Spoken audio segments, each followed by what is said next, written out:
Hi, yeah, we have come to this point in May where so many banks and financial institutions have announced a recent change or nerf to either their interest rates or their card rewards. So I don't think this is surprising because with the lower interest rate environment, bank accounts and cash management portfolios are definitely going to lower their returns with the market. After I have talked about the UOB One account and the OCBC 360 account with regards to their change in interest rates effective of 1st of May, I don't think that is the end. And in fact, when I publish this list in this video, I probably think there's some more changes coming along the way. And yes, all these changes in the interest rates or card rewards are first announced on my Telegram group of over 20,000 members. So you may also want to join this like-minded community in making money and join us for free now at Honey Money SG Telegram group. Firstly, let's start with some of the credit card nerf. And the first one is gonna be Citi Prestige card. From 1st of July 2025 onwards, Citi will increase the annual fee of the Citi Prestige card from the current $545 to $651.82 inclusive of GST. So that's like more than $100 increase. The renewal bonus miles will also be raised from 25,000 to 32,000 miles. So that is a 7,000 miles increase. But here is the biggest hit to all Citi Prestige card users, and that will be the complimentary lounge access will not be unlimited anymore. It will be reduced to 12 complimentary visits per year. Now, this is like really bad news, right? Because I knew that a lot of people were utilizing the unlimited complimentary priority pass visits and bring themselves and their guests for, the lounge safari hopping. So I guess this benefit cannot be maximized anymore, but I guess it's following the path of DBS Vantage, But the fact is that you can now bring a bigger group of people. You not only can bring one guest. This is already highlighted in the FAQ.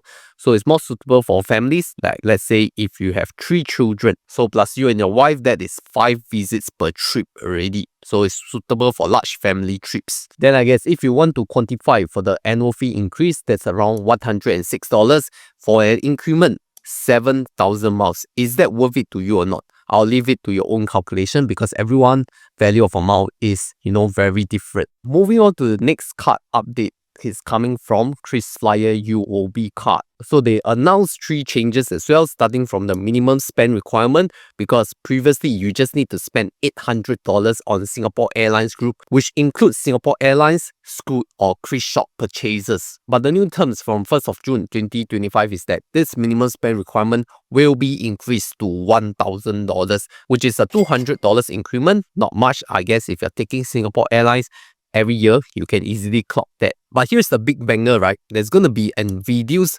earning rate of miles for the accelerated miles categories. So currently, if you look at dining, online spend, and transport, it's going to earn you 3 miles per dollar for accelerated spend. But that's going to be reduced by 0.6 miles to become 2.4 miles per dollar. So you see, KrisFlyer UOB is no longer the unlimited 3 miles per dollar credit card effective from 1st of June 2025 onwards. It's going to get reduced to 2.4 miles per dollar. So that is very sad news. And the final update is that Pelago transactions will now earn 3 miles per dollar. For full terms and conditions, please refer to the KrisFlyer UOB product page. Lastly, DCS credit cards also have an update, because starting from 1st of June 2025, these cards will no longer award points for transactions tagged with EasyLink, SimplyGo, iPayMy, Skrill.com, and Transit. And that applies to the DCS Ultimate Platinum Mastercard, UnionPay, Flex Visa Platinum, and Imperium World Elite. I guess the biggest hit must have been iPayMy because it was considered one of the eligible spend for online category for the DCS Flex card. So you could no longer earn that from 1st of June 2025 onwards. So if you ask me, out of all these credit card nerfs, what is the most devastating one? I guess it's gonna be KrisFlyer UOB card. Because Citi Prestige, actually not many people have this card due to the annual income requirements being 120,000, and not many people really have the interest to do lounge hopping. Alright, unless you really have a lot of time and a lot of interest in such services. But I guess for KrisFlyer UOB being a mass market card, a lot of people are really relying on it as a single credit card strategy. So now being 2.4 miles per dollar, it may not be that appealing to some of you already. So it's time to look for alternatives. And just so you know, this video is not sponsored by any bank, any credit card, or any financial institutions. It's really my own effort to dig out all the info and put it out there to announce to my viewers. So if you don't mind, can support me by clicking through this interactive brokers link or scan the QR code right here, and every click counts in supporting this channel financially. Thank you. But I guess all these credit card updates are not as impactful as the ones that I'm going to talk about right now, the bank accounts and financial institutions, starting with GXS Bank. So GXS Bank sent us an email notice with regards to the changes of interest rates for all their accounts. From 30th of May 2025, the main account interest will drop from 2.08% to 1.68%. For savings pockets, the interest rate is going to drop from the current 2.38% to 1.98%. So that's a 0.4% per annum drop across their savings accounts. Even the boost pocket is just going to give you 2.28%, but that's on the condition that you lock in for 3 months. Alright, so if you don't lock in for the boost pocket, maybe next month they may have another change in the interest rate again. So for those of you who are using GXS, please take note. Next one is Trust Bank, and they're not going to drop their interest rate once. They're going to drop it twice in a two-step manner. Firstly, interest rate is going to drop to 2.25% from 1st of June 2025, and then in August it's going to drop another 0.25% to become 2% per annum from 1st of August. And it's not even like a fast free account, you know.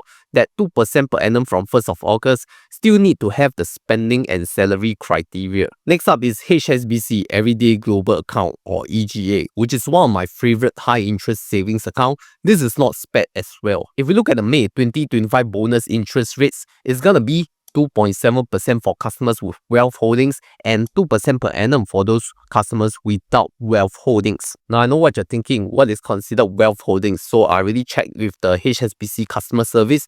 As long as you have investments held in the HSBC account, be it equity or unit trust, there's a list of excluded investment products that are not eligible. So as long as you hold other forms of investment products, you will be eligible as a wealth holding customer. So I guess if you don't have any investment holdings and you want to take part in the HSBC bonus interest campaign, it's best to, buy some investments and hold it inside. Of course, that's not financial advice. It's just merely to take part in the higher interest promo rate. But something new in the terms and conditions, because if you look at clause A1-3, accounts opened on or before 31st January 2025 will be eligible for the bonus interest promotion, because previously only eligible to those customers who applied before 1st of January 2025. So I see like HSBC is finally opening up to those customers who have a new account starting from this year onwards. So it's like a 4-month wait lah. And for those new customers who really want to take part in this, it's better to set up your account right now. Maybe 4 months later, they will make you eligible for the bonus interest campaign. Now, for existing HSBC EJ customers who have already participated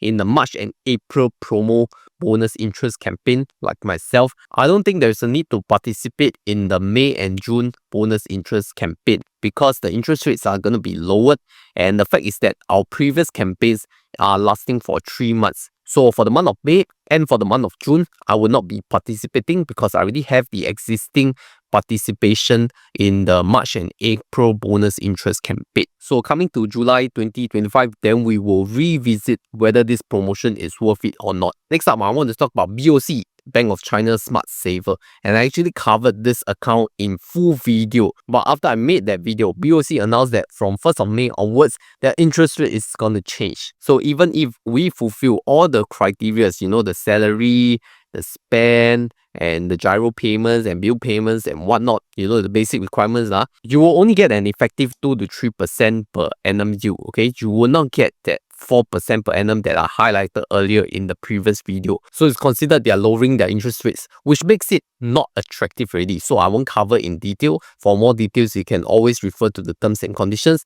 But I guess don't waste time lah. Let's move on to the next few accounts. Next up is our good friend Chocolate Finance, and yes, they are also reducing their investment returns rate. Okay, it is not an interest rate, it is an investment product, hence its investment returns. So starting from 1st of June 2025, it's going to reduce from 3.3% to become 3.0% per annum. And that is for the first $20,000. And for the next $30,000, it will be reduced from the current 3% per annum to 2.7% per annum.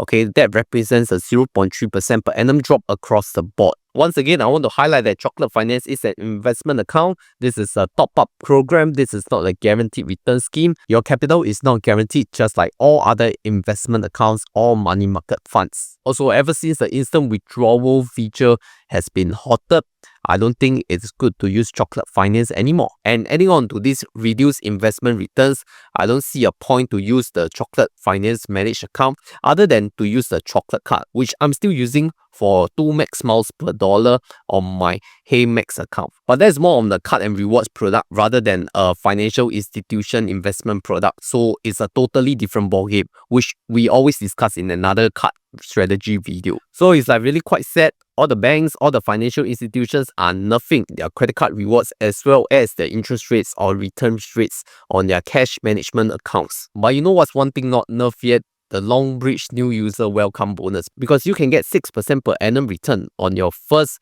$2,000 to $20,000 depending on the deposit tier that you qualified for. So there are like 3 deposit tiers, and at the very minimum $2,000 deposit tier, you really get 6% per annum on first $2,000. Not only that, if you use my exclusive link here to sign up for Longbridge, you get an exclusive KOL bonus of additional 6% per annum on the first $2,000. And that is up to 90 days, 3 months are quite long. That's why it's called Longbridge. And do you know that your funds can be subscribed to the Fullerton SGD Cash Fund, which is a money market fund, so you don't have to take like additional investment risk return if investments in equity is not within your risk appetite. So you can just get all these 6% per annum plus 6% per annum added booster, for signing up for Longbridge account using my link down below. Meanwhile, I've already covered what will I be doing in May 2025 with regards to my cash strategy, even after the UOB 1 and OCBC 360 account nerf, which you could check it out right here.